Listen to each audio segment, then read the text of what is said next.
She'd made it sound as though her husband would be joining them for dinner. She'd made it sound that way on purpose, and then she arrived alone, lifting her shoulders in a vague, wifely gesture of disappointment, and maybe she gave the impression of upset. She'd thought about this moment since she learned Gigi would be out of town. She wanted Tim's attentions to herself for the evening, and she'd planned accordingly. "I reminded Al a week ago," she said, "and then again this morning.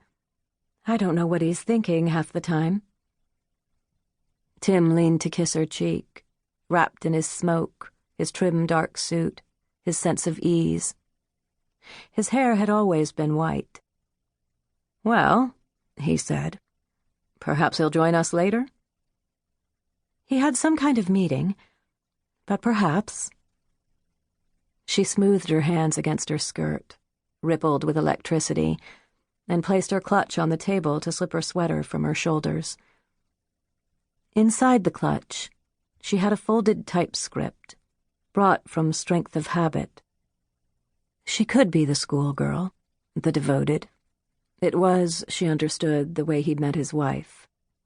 But tonight Gigi was somewhere in the middle of the country, on tour with the other starlets at her studio.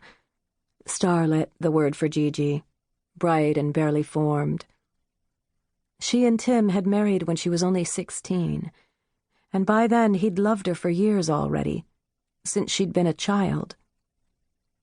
Mary Frances envied them their privacies and devotions, what she imagined to be their secret, richer life together. She wanted a secret, richer life. She and Al had their late nights and closed doors, but there was something itchy and lonesome to her days since they returned to California, and she worried it was beginning to show. At a tea for the faculty wives, a woman with a blue-winged sleeve draped into her saucer suggested mildly that she and Al had reached the time to start a family, said it as if she were reading from a textbook. And all Mary Frances could think was how there would be 40 years of teas like that to come. She felt her face go hot again just thinking of it. "Dear God," Tim said, peering over the top of the menu. "You're blushing. Are you nervous?" "I never blush."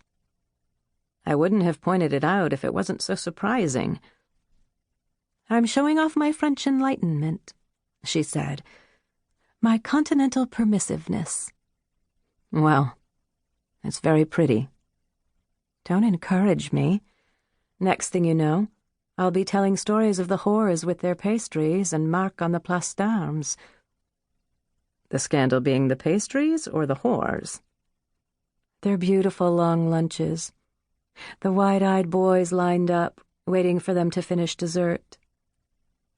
She could not believe she was blushing. "Do you miss France?" he asked. "Oh, yes." "It is not a country where people do other things while eating." He said this quietly, returning to the menu. And yet it had been the thing she'd been thinking for days. How busy it all was back here in California. How full to the brim with no room left over. Tim knew a little bit about everything, everyone. The electric feeling returned, humming, and her hands pressed the linen in her lap to keep still.